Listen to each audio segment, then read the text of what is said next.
Hola. Vamos a llevar a cabo una lectura de Ser y Tiempo de Martin Heidegger. Y entonces, antes que nada, les voy a mencionar los contenidos de este video. Este video está dividido en tres segmentos.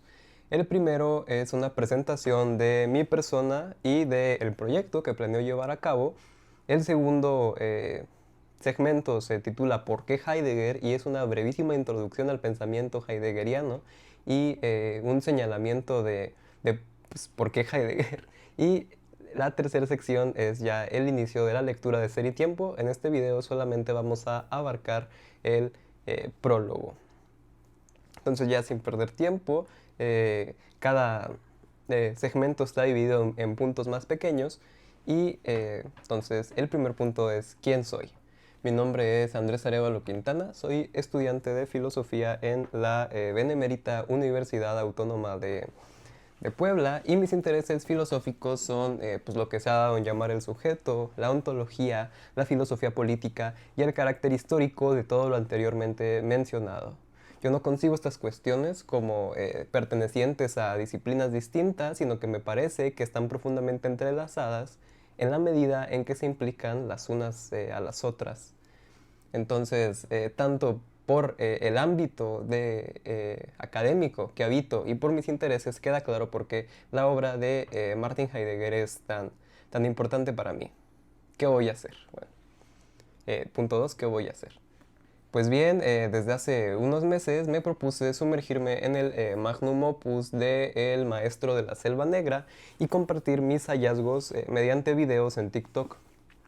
Pronto me di cuenta de que la naturaleza del formato de dicha red social me dificultaba la exposición de temas complejos y por tal motivo he decidido trasladar mi empresa a este formato, que espero me permita desarrollar los temas de una forma pues, más extensa, más natural y en general más adecuada.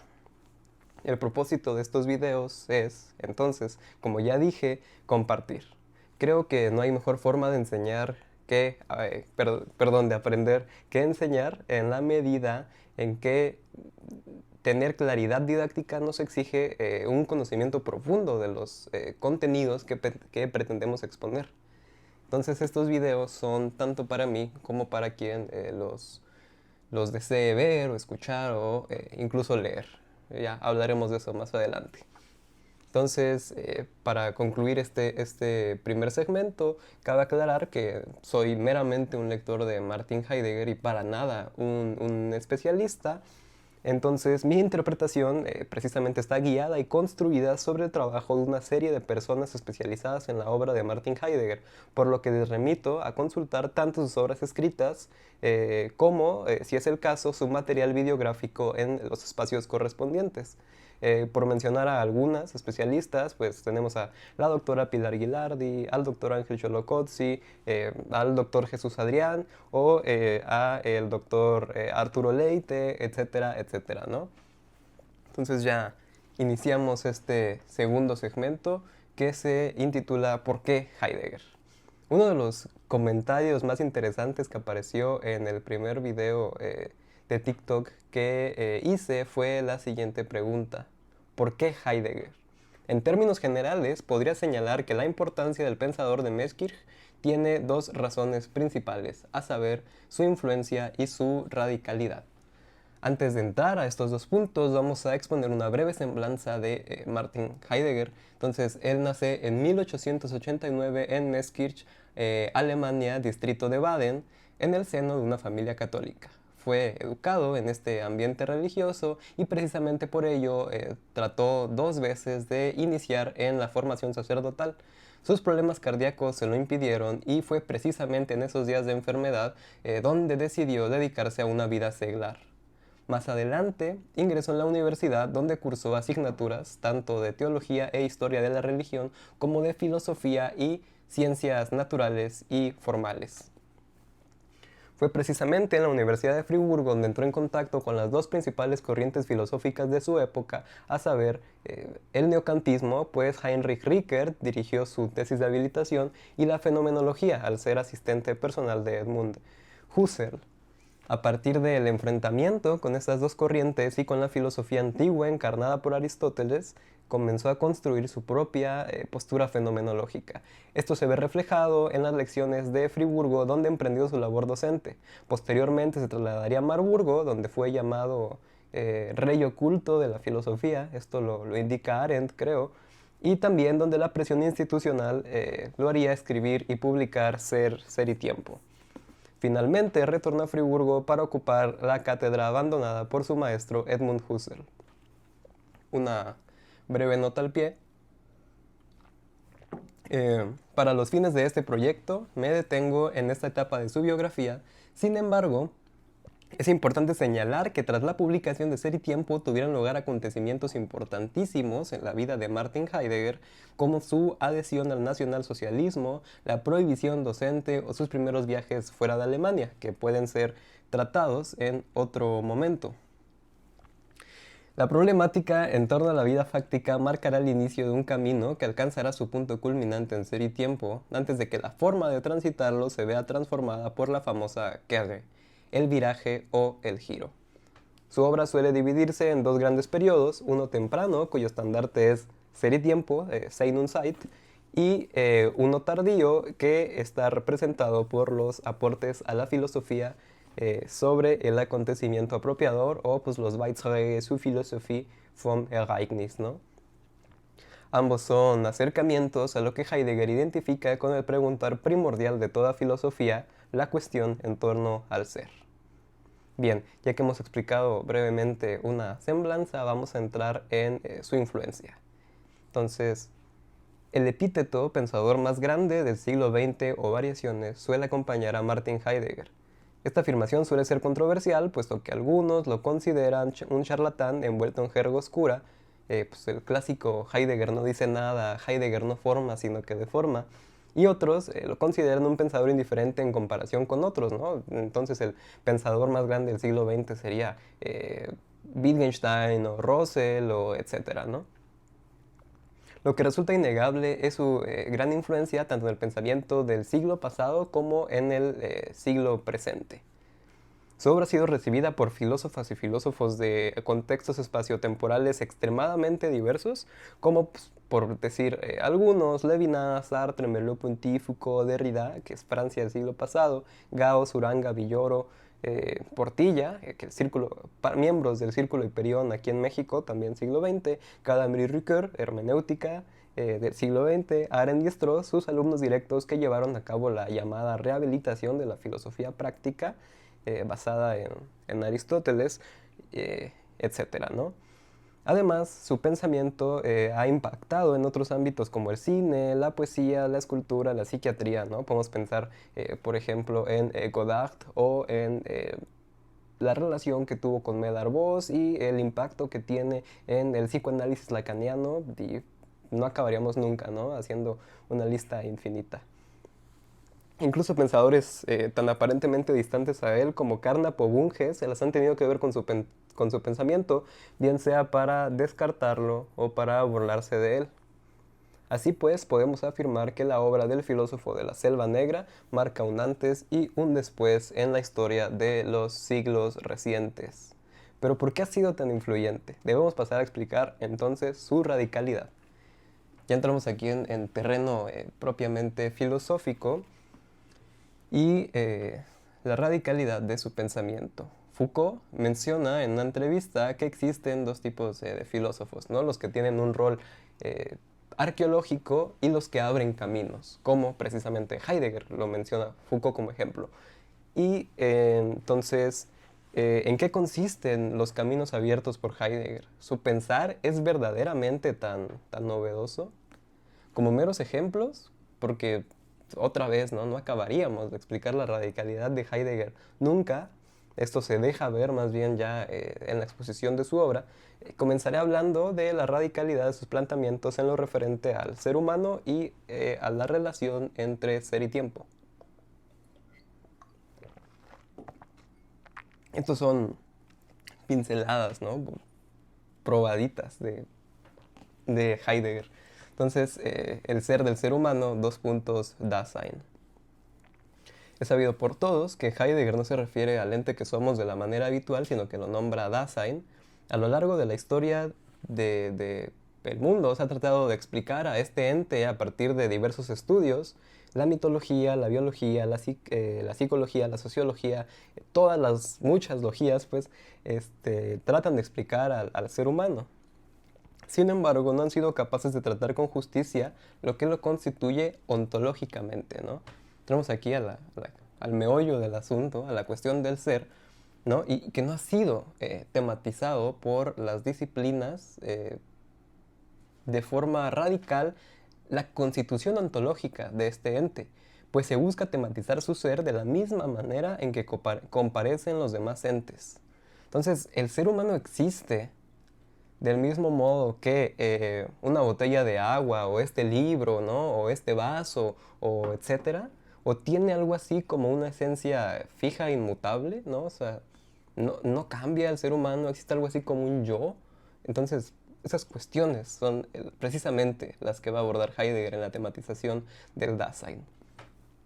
Heidegger, a partir de una mirada fenomenológica, plantea que el modo de ser de este ente, es decir, nosotros, es la apertura, la existencia, pues siempre se comporta respecto a algo que no es él y respecto a sí mismo. Esto pues, son remisiones a la intencionalidad husserliana que mencionaremos más adelante.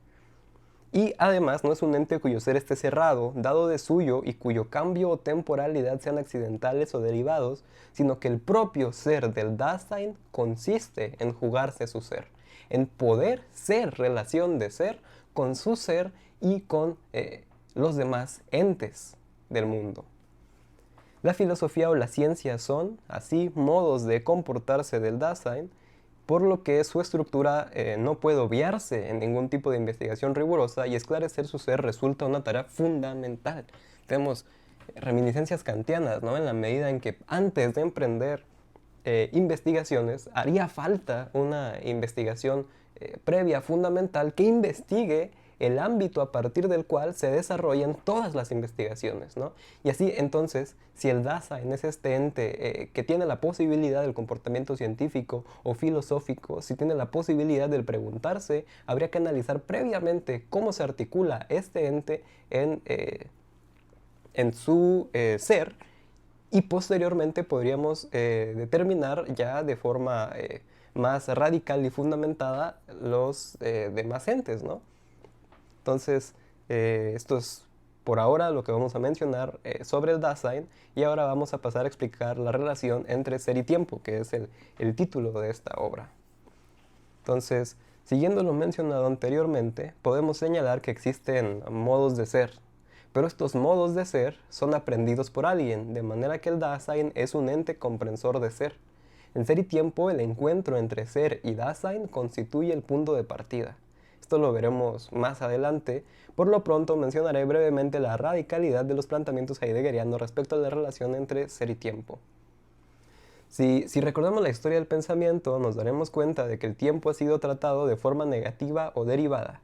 Si pensamos, por ejemplo, en Platón, nos daremos cuenta de que el ser es lo radicalmente opuesto al ser, ¿no? Las ideas captadas por la noesis son en grado sumo, mientras que las cosas del ámbito del aparecer captadas por la aistesis son pues, meras apariencias, ¿no? Réplicas de las ideas. Su ser apariencia está determinado precisamente por su finitud, ¿no? Por su temporalidad. Pues siempre que algo es originado, siempre que algo nace, muere, es perecedero y por tanto no es, ¿no? Digamos que el árbol que está ahí en el parque es un árbol, pero a la vez no es un árbol porque en invierno se le caen las hojas y lo pueden talar y lo pueden volver leña y lo pueden quemar, pero el árbol, ¿no? que es la idea que congrega a todos los demás árboles que yo veo en la multiplicidad sensible, es infinita, eterna y para Platón inoriginada, ¿no? O sea, no es que, problema de los universales también, ¿no? No es que nosotros creemos el concepto árbol a partir de la apreciación o del relacionarnos con árboles en el mundo, sino que lo que determina la inteligibilidad del árbol en tanto árbol es la idea de árbol previa infinita que es en grado sumo, mientras que el árbol, digamos, real o que existe, que está ahí, es un árbol falso o una apariencia de árbol o una réplica de árbol, un simulacro de árbol. Entonces, esto en cuanto a Platón, si nos remitimos a Aristóteles, encontramos que el tiempo es una categoría desprendida de la usía, por lo que, aunque ya no nos encontramos precisamente con un desdén respecto al tiempo, sí tiene un carácter derivado, secundario, accidental, ¿no? Está subordinado al qué de la cosa. El tiempo es un accidente y como tal, lo que pervive, que pervive al tiempo es precisamente el ser, ¿no? Lo que el ser de la cosa está determinado por su usía, que es precisamente aquello que no está sometido al tiempo, aquello que pervive, lo inmueble. Podemos remitirnos a este famoso uso de la palabra usía de Aristóteles, que toma esta palabra del ámbito del habla cotidiana, donde usía significa propiedad, ¿no? O sea, propiedad, casa, una casa, ¿no? Y que es aquello inmueble, eso que no se mueve, que representa el nexo, ¿no? Entre la persona que posee la casa y la polis. Entonces, el carácter de lo inmueble de la usía es precisamente el no poderse, no someterse a la temporalidad. Es ese sustrato, ¿no? Podemos pensar en la usía en muchos términos, pero uno de ellos es hypokeimenon, ¿no? Esta usía primera, que precisamente es aquello que subyace a los entes y que los determina en cuanto tales. Y entonces da igual, podemos pensar en una persona, ¿no? Y entonces Juan es Juan, desde que es un bebé de un mes hasta que es un señor de 60 años. Y ha cambiado, ¿no? Y podríamos decir que físicamente cada uno de sus átomos, o la mayoría de sus átomos, o todo lo que lo constituía en tanto conjunto de átomos, ha cambiado. Y sin embargo es Juan, ¿no? Y entonces aquello que resiste al tiempo, que pervive y que determina a Juan en cuanto Juan, a pesar de la temporalidad, sería su usía. Y la usía es, como vimos, la propiedad, lo inmueble, aquello que no está sometido al tiempo. Y entonces otra vez volvemos a que el tiempo es, digamos, el no ser, y que el ser, bueno, el tiempo es una forma de hablar del ser en tanto que es una categoría, pero es derivada, secundaria, accidental, y que aquello que determina al ser o al ente, en tanto ente, sería precisamente la usía, que es atemporal. Pero entonces, si nos remitimos a las cosas mismas, ¿hay algo verdaderamente atemporal? Heidegger plantea que el ser ha sido pues, tematizado desde lo que está ahí, ¿no? Desde el Vorhandensein. Ya lo veremos más adelante. Lo Vorhandensein, estar ahí, los modos de ser, todo esto se profundiza, ¿no? Lo que vamos a llevar a cabo en estos videos es un círculo. Vamos a dejar cosas medio planteadas, que medio entendemos, y luego se desarrollan más, y luego volvemos, y así. Entonces, el ser ha sido tematizado desde lo que está ahí, desde lo presente, ¿no? Desde lo que está presente, desde aquello que está aquí. Podemos recordar, por ejemplo, a Parménides, en el poema de Parménides, Parménides cuando habla del ser, habla de to eón, ¿no? De lo siendo, de lo que está siendo, no del ser, ¿no? Como tal, sino de lo que está siendo, presente. Entonces, lo que está siendo, en la medida en que está siendo, no puede devenir no ser y no puede surgir del no ser. Por lo tanto, aquello que está siendo presentemente es inmutable, inoriginado, inconmovible, eterno, ¿no? Parménides. Pero entonces, si el ser ha sido tematizado a partir de lo que está ahí, del Vorhandensein, de lo presente, de lo aprehensible directamente, si raspamos la superficie, digamos, de la presencia, si el ser está tematizado en términos de presencia, y si raspamos la superficie de la presencia, nos encontramos con que subyace, ¿no? Al sentido de presencia el tiempo a la manera de presente, ¿no? Entonces, esta forma de tratar el ser que ya estaba en juego se demuestra como temporal en la medida en que lo que está ahí en un aquí, en un ahora, en un ahí y en un cuándo, en la medida en que entonces ya siempre fue temporal, ¿no? Y la temporalidad no puede ser ni un ente ni algo subordinado al ser, porque precisamente el ser ya era temporal. Entonces, el tiempo pues, resulta fundamental en lo referente al ser, y como anuncia el título de la obra, el objetivo del pensador de Friburgo en esta será señalar la coimplicación entre ser y tiempo, oponiéndose férreamente a la tradición, ¿no? Entonces, con estos ejemplos queda claro que Heidegger es un filósofo de una radicalidad remarcable. Claro está que toda filosofía es radical en tanto que se considera a sí mismo pues, más verdadera que otra, ¿no? Y Hegel dice que él es el punto más álgido y Aristóteles dice todos estaban equivocados menos yo, y son radicales en la medida pues, en que yo tengo la razón y ellos no, y ellos se equivocan, ¿no? Entonces, otras, entre todas estas filosofías en eterno combate por tomar esta imagen kantiana, hay unas pocas que proponen la destrucción o el Abbau o la deconstrucción o la destrucción total de las anteriores. Así filósofos como Nietzsche y Heidegger son destacables en la medida en que sus filosofías rompen con la comodidad de lo conocido y nos lanzan a la intemperie originada que subyace a la tradición petrificada. Eh, entonces, su radicalidad consiste en mantener abierta la herida, ¿no? Y eso nos produce una gran incomodidad porque nos arrebatan las certezas tan arduamente conquistadas durante siglos, ¿no? Porque yo creía que había un yo, que había un sustrato, que había un subjectum, había un sujeto, y resulta que el Dasein es un jugarse el ser, que el Dasein es una relación de ser. Y entonces ya no hay yo, ¿no? O una conciencia estable, ¿no? Sino que hay precisamente este devenir. O yo creía que el ser de las cosas estaba determinado por algo atemporal que se demuestra como temporal y entonces estamos arrojados, ¿no? A toda esta tradición petrificada, a todos estos problemas cerrados, como vamos a ver en el prólogo, resulta que no, que hay apertura, que esos problemas siguen abiertos. Y entonces Heidegger va a ser un filósofo de la apertura, por eso mantiene abierta la herida, ¿no? Pretende no permitir la cicatrización de la tradición como algo que resolvería problemas, sino algo que legaría más bien problemas y preguntas al presente. Vamos a ver esto más adelante. Todo lo vamos a ver más adelante. Entonces, ya entramos al tercer segmento del video. Ya nos acercamos al final, que es donde iniciaremos la lectura de Ser y Tiempo. Y vamos a leer solo por hoy el prólogo, que es una paginita. El prólogo es esto. Esta es la versión de Rivera, está en Trota, y esta es la versión de Gauss en el Fondo de Cultura Económica, ¿no? Yo les recomiendo que compren esta, aunque sea muy cara, es 1000 veces mejor. O busquen el PDF también. Entonces, bueno.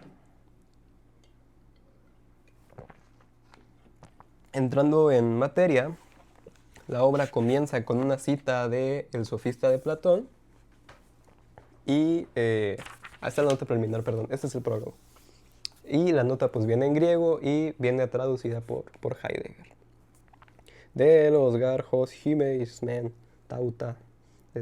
Bueno, Heidegger, la traducción de Heidegger dice así: porque manifiestamente vosotros estáis familiarizados desde hace mucho tiempo con lo que propiamente queréis decir cuando usáis la expresión ente.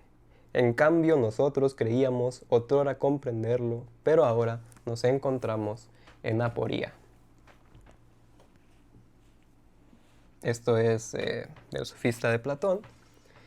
Lo que Heidegger pretende destacar con esta cita es el hecho de que, al igual que el extranjero Eliata, nosotros, aún a día de hoy, no sabemos con exactitud a lo que nos referimos cuando utilizamos las palabras ente y ser. En alemán es Seyendes y Sein, ¿no? Sein. Entonces, también eso está presente en inglés, ¿no? Being y beings, ¿no? O sea, en español es más fácil, ente y ser. Y lo que es aún más preocupante, que ni siquiera nos sorprendemos ante el hecho de no comprender estas expresiones. Ya no nos parece relevante. Va a mencionar Heidegger más adelante que plantear la pregunta por el ser en su tiempo y en nuestro tiempo, en términos ya de positivismo lógico y positivismo, plantear la pregunta por el ser es un error metódico, ¿no? Es un caer en el juego del lenguaje. No tiene caso preguntar por el ser hoy. Y ya en 1926 no tenía sentido preguntar por el ser.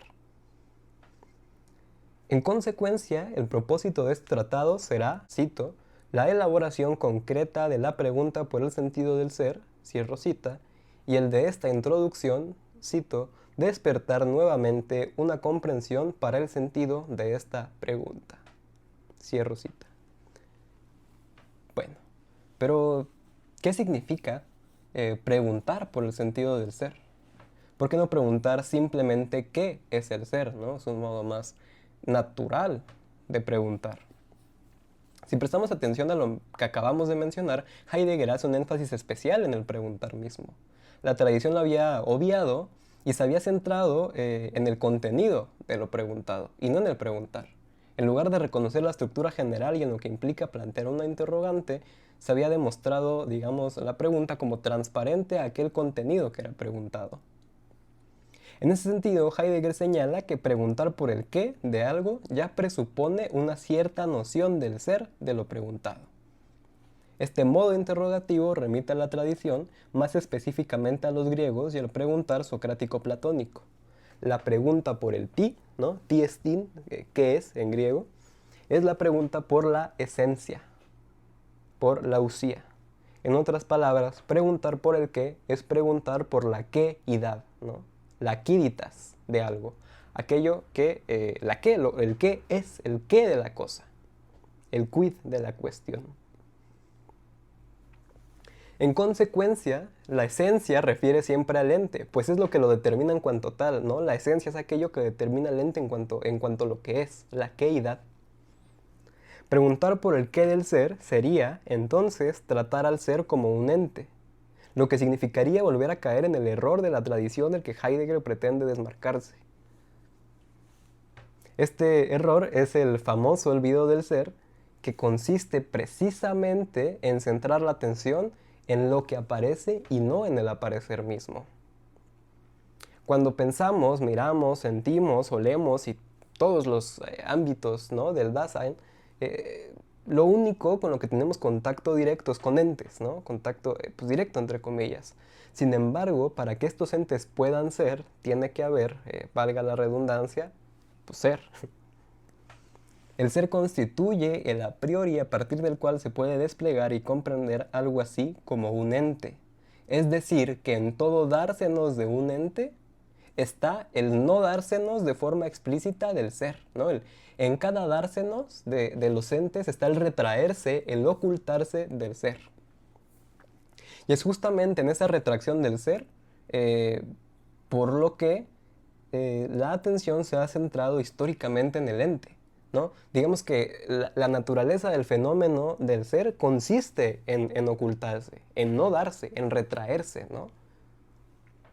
Entonces nos encontramos con la diferencia ontológica, término que expresa el hecho de que el ser no puede identificarse jamás como un ente.